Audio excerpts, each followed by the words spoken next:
구독과 좋아요는 사랑입니다. 안녕하세요, 여러분. 오늘은 성경 창세기 10장을 함께 살펴보려고 합니다. 이 장은 민족들의 계보표라고 불리는데요. 언뜻 보면 그냥 이름만 나열된 지루한 족보처럼 보일 수 있어요. 하지만 실제로는 인류 문명의 기원과 확산을 다룬 정말 흥미로운 내용입니다. 노아의 홍수가 끝난 후 지구상에는 노아와 그의 가족들만 남았습니다.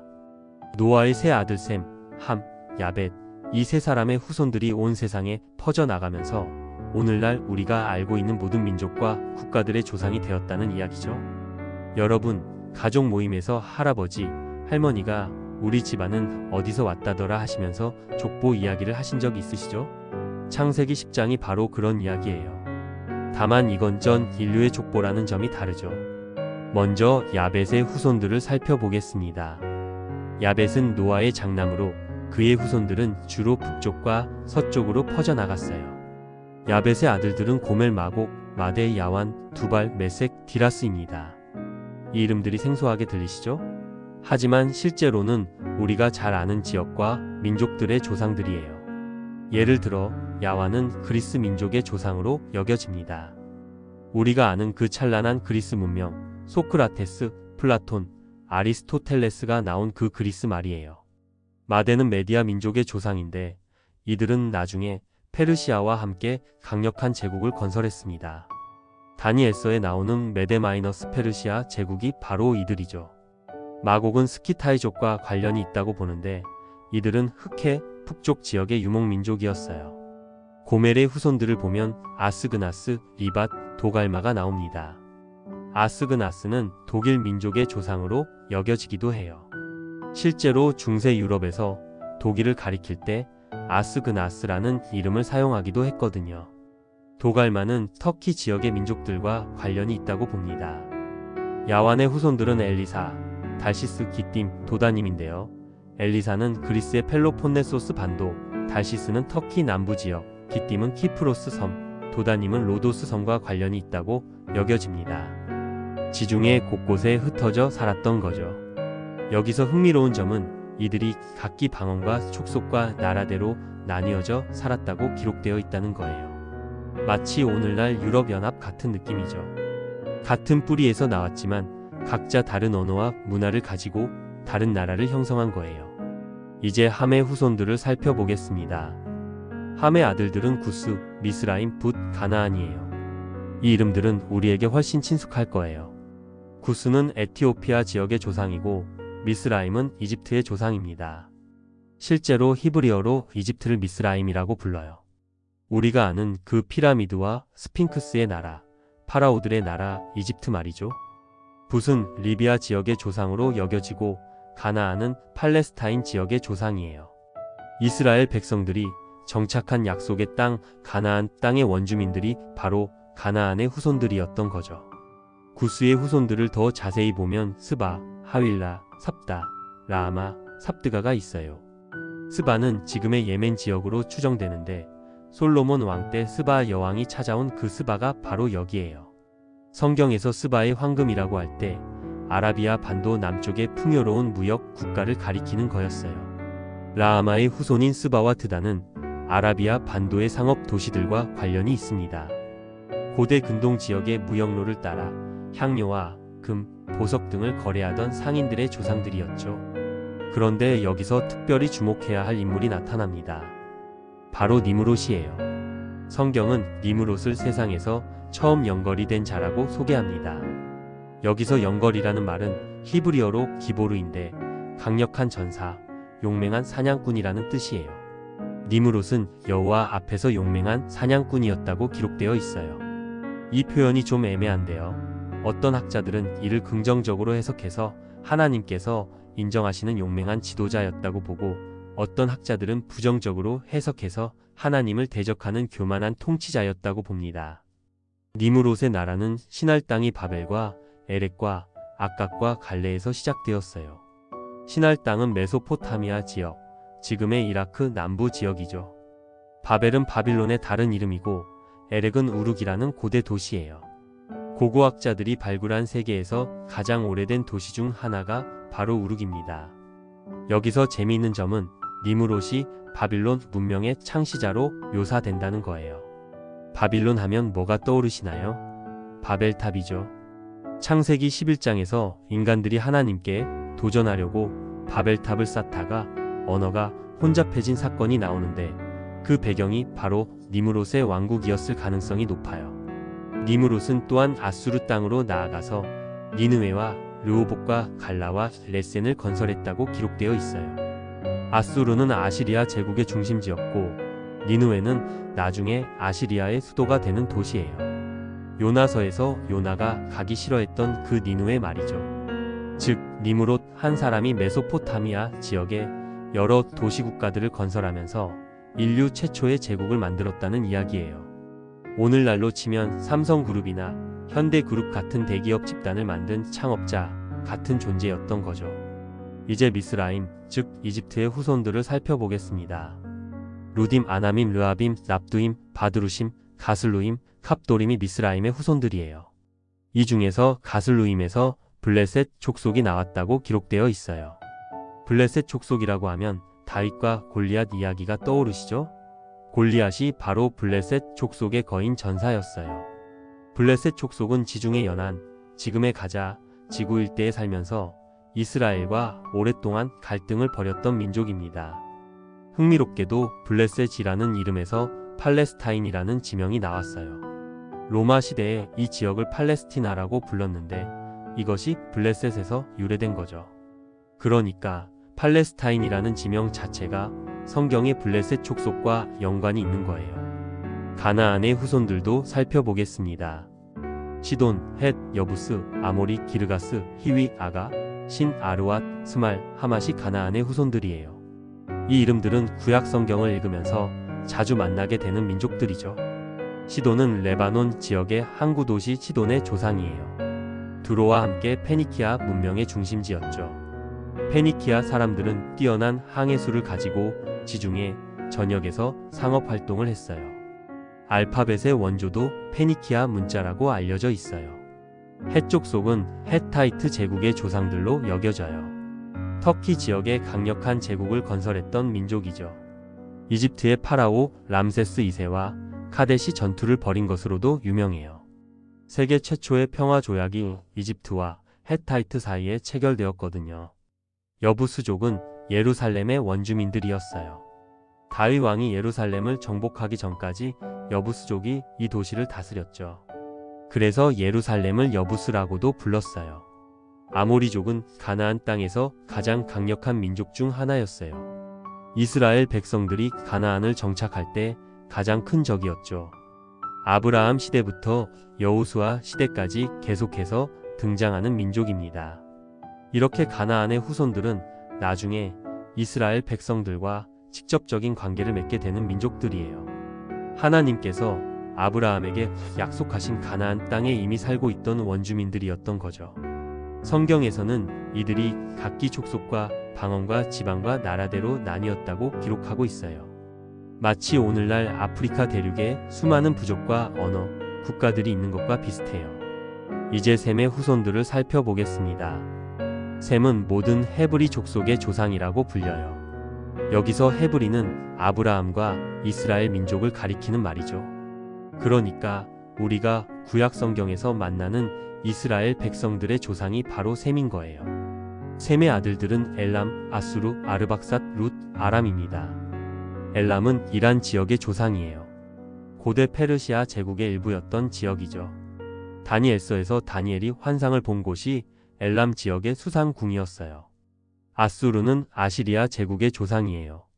북이스라엘을 멸망시킨 그 강력한 제국의 시조인 거죠. 아시리아는 고대 근동에서 가장 잔혹한 군사력으로 유명했어요. 포로들을 다른 지역으로 강제 이주시키는 정책으로 많은 민족들을 흩어뜨렸죠. 아르박삿은 아브라함의 조상이에요.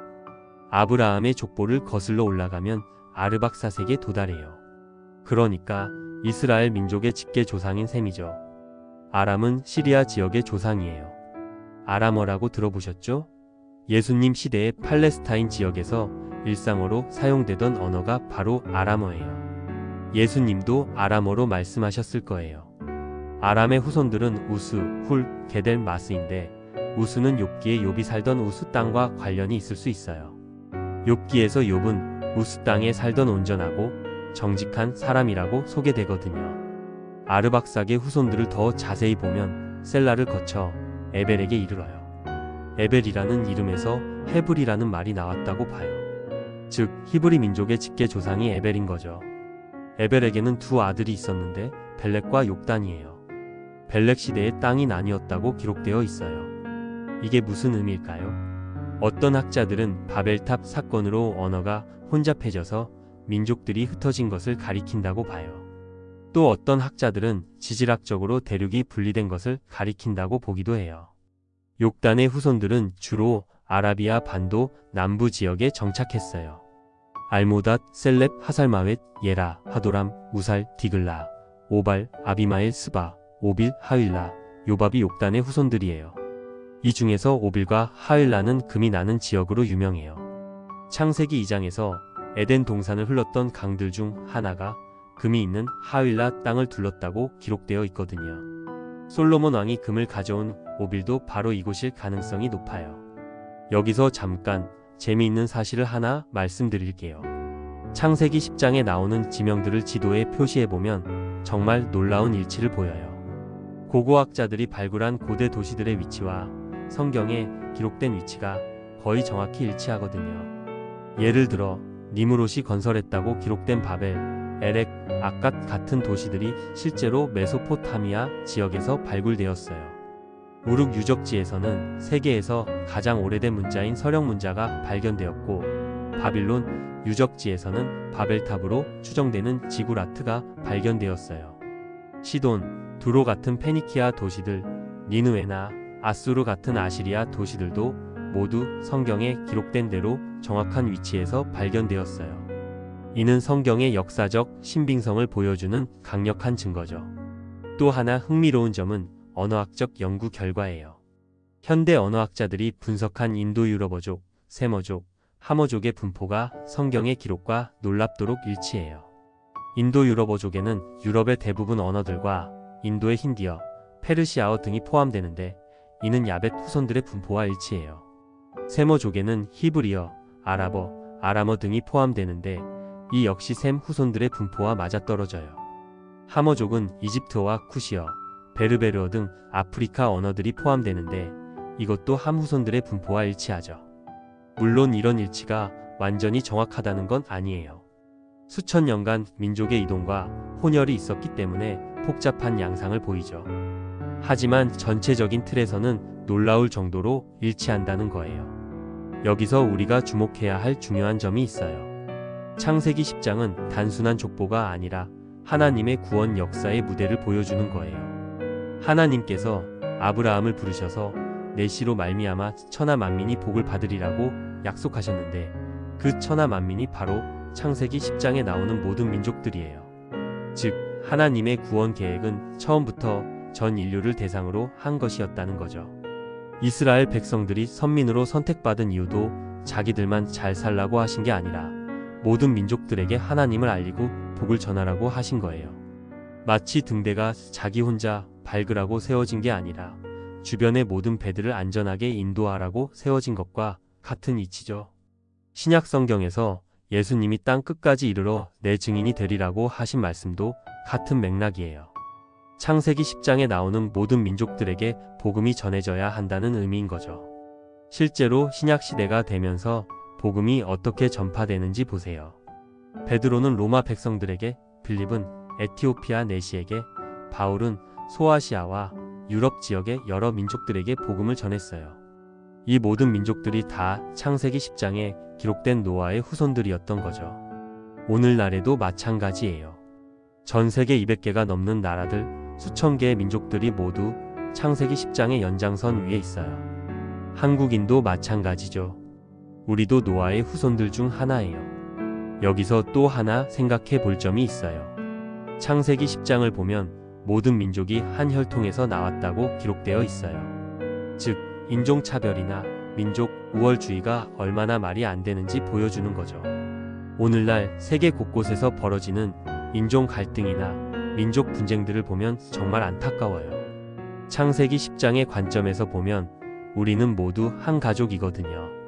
피부색이 다르고 언어가 다르고 문화가 다를 뿐이지 근본적으로는 한 뿌리에서 나온 형제 자매들이에요. 미국의 흑인 인권 운동가 마틴 루터 킹 목사가 나에게는 꿈이 있습니다 라는 유명한 연설에서 언젠가 조지아의 붉은 언덕에서 옛 노예의 아들들과 옛 노예주의 아들들이 형제의 식탁에 함께 앉을 수 있기를이라고 했는데 이것이 바로 창세기 10장이 보여주는 비전이에요.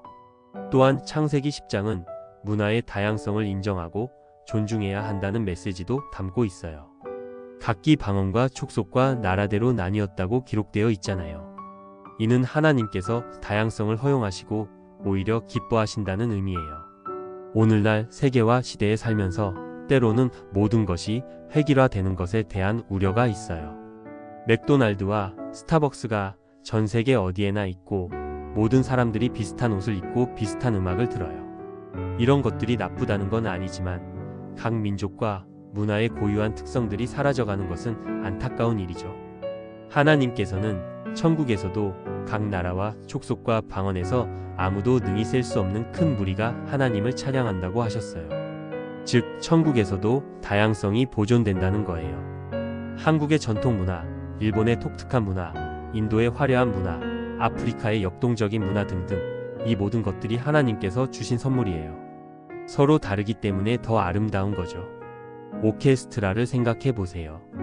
바이올린만 있어서는 안 되잖아요. 첼로, 플루트, 트럼펫, 드럼 등 다양한 악기들이 각자의 독특한 소리를 내면서도 하나의 아름다운 음악을 만들어내죠. 창세기 10장의 민족들도 마찬가지예요. 창세기 10장에서 또 하나 주목할 점은 지리적 확산의 패턴이에요. 노아의 방주가 아라랏 산에 머물렀다고 했는데 이는 터키 동부 지역이에요. 이곳을 중심으로 해서 셈의 후손들은 동쪽과 남동쪽으로, 함의 후손들은 남쪽과 남서쪽으로, 야벳의 후손들은 북쪽과 서쪽으로 퍼져나갔어요. 이런 패턴은 인류학적 연구 결과와도 일치해요. 고고학자들이 발굴한 유물들을 보면 초기 농업 문명이 메소포타미아와 아나톨리아 지역에서 시작되어 점차 주변 지역으로 확산되었다는 증거들이 나와요. 또한 유전학 연구 결과도 흥미로워요. 인간의 미토콘드리아, DNA와 Y 염색체를 분석해보면 모든 인류가 공통 조상을 가지고 있다는 증거가 나와요. 과학자들은 이를 미토콘드리아 이브나 Y 염색체 아담이라고 부르는데 성경적 관점에서 보면 노아의 가족들일 가능성이 높죠. 물론 과학과 성경의 해석에는 여전히 논란이 있어요. 하지만 중요한 것은 과학적 발견들이 성경의 기본적인 메시지와 모순되지 않는다는 거예요. 오히려 많은 부분에서 일치하는 양상을 보여주고 있어요. 창세기 10장을 읽으면서 또 하나 생각해 볼 점은 하나님의 섭리예요. 인간들이 홍수 이후에 흩어져서 각자 다른 지역에 정착했지만 이 모든 과정이 하나님의 계획 안에서 이루어졌다는 거예요. 예를 들어 아브라함의 조상인 아르박삿의 후손들이 메소포타미아 지역에 정착한 것, 이집트의 조상인 미스라임의 후손들이 나일강 유역에 정착한 것, 이 모든 것이 우연이 아니라는 거죠. 하나님께서는 나중에 이스라엘 백성들을 이집트에서 종살이하게 하셨다. 출애굽시키실 계획이 있으셨어요. 그래서 미리함의 후손인 미스라임이 이집트에 가서 강력한 문명을 건설하도록 하신 거죠. 또한 바빌론 포로 사건도 마찬가지예요. 니므롯의 후손들이 바빌론을 건설하고 나중에 느부갓네살이 유다를 멸망시키고 백성들을 포로로 잡아가는 것도 하나님의 더 큰 계획 안에서 이루어진 일이었어요. 이런 관점에서 보면 역사는 무작위로 일어나는 사건들의 연속이 아니라 하나님의 섭리 안에서 진행되는 하나의 큰 드라마라는 걸 알 수 있어요. 오늘날 우리가 살고 있는 21세기도 마찬가지예요. 미국, 중국, 유럽, 러시아 등 세계 각국의 흥망성쇠도 모두 하나님의 더 큰 계획 안에서 이루어지고 있는 거죠. 다니엘서에서 다니엘이 느부갓네살에게 지극히 높으신 이가 인간 나라를 다스리시며 자기의 뜻대로 그것을 누구에게든지 주신다고 말한 것처럼 모든 나라의 흥망성쇠가 하나님의 손에 달려 있어요. 창세기 10장은 또한 선교의 관점에서도 중요한 의미를 가져요. 예수님께서 승천하시기 전에 제자들에게 주신 대사명이 모든 민족으로 제자를 삼으라는 것이었잖아요. 그 모든 민족이 바로 창세기 10장에 기록된 노아의 후손들이에요. 오늘날 전 세계에 약 1만 7천 개의 미전도 종족이 있다고 해요. 이들 중 대부분이 복음을 한 번도 들어보지 못한 사람들이에요. 아프리카의 오지, 아시아의 산간 부족들, 아마존의 원주민들 등등 이 모든 사람들이 다 창세기 10장의 연장선상에 있는 노아의 후손들이에요. 하나님께서는 이들 각각을 사랑하시고 이들에게도 복음이 전해지기를 원하세요. 요한계시록에서 각 나라와 족속과 방언에서 아무도 능히 셀 수 없는 큰 무리가 하나님을 찬양한다고 했으니까요. 한국 교회도 이런 관점에서 세계 선교에 더욱 적극적으로 참여해야 해요. 우리도 불과 140년 전까지만 해도 복음을 모르던 민족이었잖아요. 하지만 서구 선교사들이 생명을 걸고 이 땅에 와서 복음을 전해줬기 때문에 오늘날 우리가 구원받을 수 있었어요. 이제는 우리가 아직 복음을 듣지 못한 민족들에게 복음을 전할 차례예요. 창세기 10장에 나오는 모든 민족들이 하나님께 돌아오는 그날까지 우리의 사명은 끝나지 않아요. 창세기 10장에서 마지막으로 주목하고 싶은 부분은 이들은 노아의 아들들의 족속들이니 각기 혈통과 방언과 지방과 나라대로라. 홍수 후에 이들에게서 모든 민족이 지면에 퍼졌더라는 마지막 구절이에요. 이 구절은 창세기 10장 전체를 요약하면서 동시에 11장의 바벨탑 사건을 예고하는 역할을 해요. 방언과 지방과 나라대로 나뉘었다는 표현이 바로 바벨탑 사건 이후의 상황을 암시하는 거죠. 바벨탑 사건을 간단히 설명하면 노아의 후손들이 한 곳에 모여 살면서 우리 이름을 내고 온 지면의 흩어짐을 면하자고 하면서 거대한 탑을 쌓기 시작했어요. 이는 하나님께 대한 도전이었죠. 하나님께서는 그들의 언어를 혼잡하게 하셔서 서로 알아듣지 못하게 하셨고 결국 그들은 온 지면에 흩어지게 되었어요. 이때 흩어진 것이 바로 창세기 10장에 기록된 민족들의 분산이었던 거죠. 여기서 재미있는 점은 인간은 흩어짐을 면하자고 했지만 하나님께서는 오히려 그들을 흩으셨다는 거예요. 왜냐하면 하나님께서는 처음부터 인간들이 생육하고 번성하여 땅에 충만하라고 명령하셨거든요. 즉 하나님의 원래 계획은 인간들이 온 땅에 퍼져서 하나님의 형상을 드러내며 살아가는 것이었어요. 하지만 인간들은 한 곳에 모여서 자기들만의 왕국을 건설하려고 했던 거죠. 오늘날에도 마찬가지 현상을 볼 수 있어요. 도시로 사람들이 몰리면서 농촌은 텅 비어가고 특정 지역에만 인구가 집중되는 현상이 일어나고 있어요. 서울 같은 대도시에는 사람이 넘쳐나는데 지방은 소멸 위기에 처해 있죠. 물론 도시 문명 자체가 나쁘다는 건 아니에요. 하지만 지나친 집중화는 여러 문제를 야기하죠. 환경오염, 주택난, 교통체증 등등. 하나님께서는 인간들이 온 땅에 고루 퍼져서 조화롭게 살아가기를 원하세요. 창세기 10장은 또한 하나님의 공의와 사랑을 동시에 보여줘요. 하나님께서는 노아 한 가족만 남기시고 모든 인류를 심판하셨지만 그 한 가족을 통해서 다시 온 인류를 번성시키셨어요. 이는 하나님께서 심판하시는 분이지만 동시에 회복시키시는 분이라는 걸 보여줘요. 심판은 끝이 아니라 새로운 시작을 위한 과정이에요. 오늘날 우리가 경험하는 어려움들, 개인적인 시련들, 국가적인 위기들도 마찬가지예요. 하나님께서는 때로는 우리를 징계하시지만 그 궁극적인 목적은 우리를 회복시키고 더 큰 복을 주시기 위함이에요. 창세기 10장의 민족들도 마찬가지예요. 그들이 각각 다른 땅으로 흩어진 것은 바벨탑의 심판 때문이었지만 결국 그것이 하나님의 원래 계획인 땅에 충만하라는 명령을 성취하는 방법이 되었어요. 그리고 수천 년이 지난 후 예수 그리스도를 통해서 모든 민족이 다시 하나가 되는 길이 열렸어요. 바벨탑에서 혼잡해진 언어는 오순절 성령 강림 사건에서 다시 하나가 되었죠. 오순절날 각 나라에서 온 사람들이 사도들의 방언을 자기네 말로 알아들었잖아요. 이는 바벨탑의 저주가 해결되는 상징적인 사건이었어요. 오늘날에도 전 세계 모든 민족의 그리스도인들이 예배할 때는 언어는 달라도 같은 하나님께 예배드려요. 한국에서는 한국어로, 미국에서는 영어로, 아프리카에서는 각자의 언어로 예배드리지만 모두 같은 예수 그리스도를 주님으로 고백해요. 이것이 바로 창세기 10장이 궁극적으로 지향하는 바예요. 다양성 속의 통일, 각자의 고유성을 유지하면서도 하나님 안에서 하나 되는 것 말이에요. 요한계시록 7장에 나오는 환상을 보면 이 이후에 내가 보니 각 나라와 족속과 방언에서 아무도 능히 셀 수 없는 큰 무리가 나와 흰 옷을 입고 손에 종려 가지를 들고 보좌 앞과 어린 양 앞에 서서 큰 소리로 외치되 구원하심이 보좌에 앉으신 우리 하나님과 어린 양에게 있도다라고 기록되어 있어요. 이 환상이 바로 창세기 10장의 완성이에요. 홍수 후에 온 지면에 흩어진 노아의 후손들이 결국에는 모두 하나님의 보좌 앞에서 하나님을 찬양하게 된다는 거예요. 여러분, 이 얼마나 감동적인 비전인가요? 지금 이 순간에도 전 세계 곳곳에서 수많은 민족들이 각자의 언어로 하나님을 예배하고 있어요. 인도네시아의 작은 섬에서, 아프리카의 오지에서, 남미의 정글에서, 시베리아의 벌판에서 모든 곳에서 하나님의 백성들이 예배드리고 있어요. 창세기 10장을 통해서 우리는 하나님의 크신 계획을 볼 수 있어요.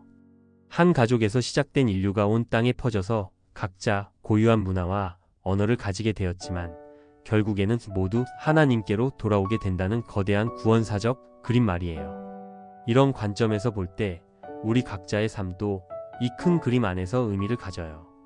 우리가 태어난 민족, 우리가 사용하는 언어, 우리가 살고 있는 땅, 이 모든 것이 우연이 아니라 하나님의 섭리 안에서 정해진 거예요.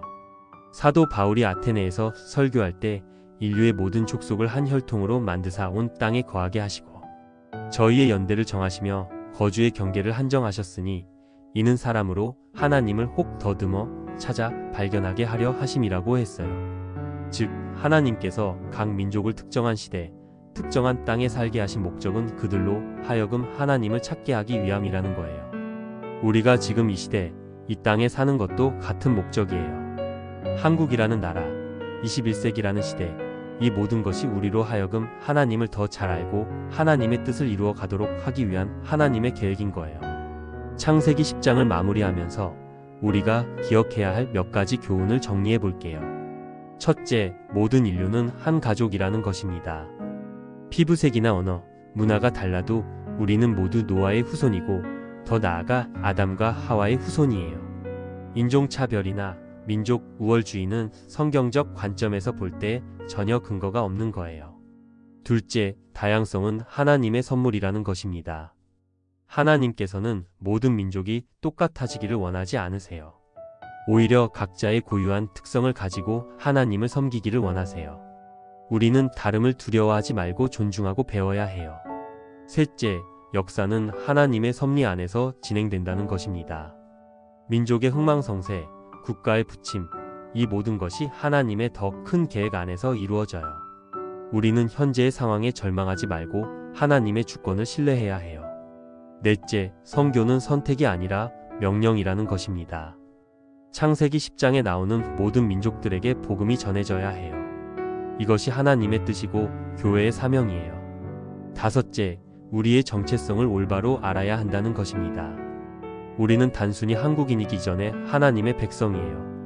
그리고 우리의 궁극적인 고향은 이 땅이 아니라 하나님의 나라예요. 마지막으로 창세기 10장은 희망의 메시지예요. 지금은 세계 곳곳에서 분쟁과 갈등이 끊이지 않지만 언젠가는 모든 민족이 하나님 앞에서 하나가 되는 날이 올 거예요.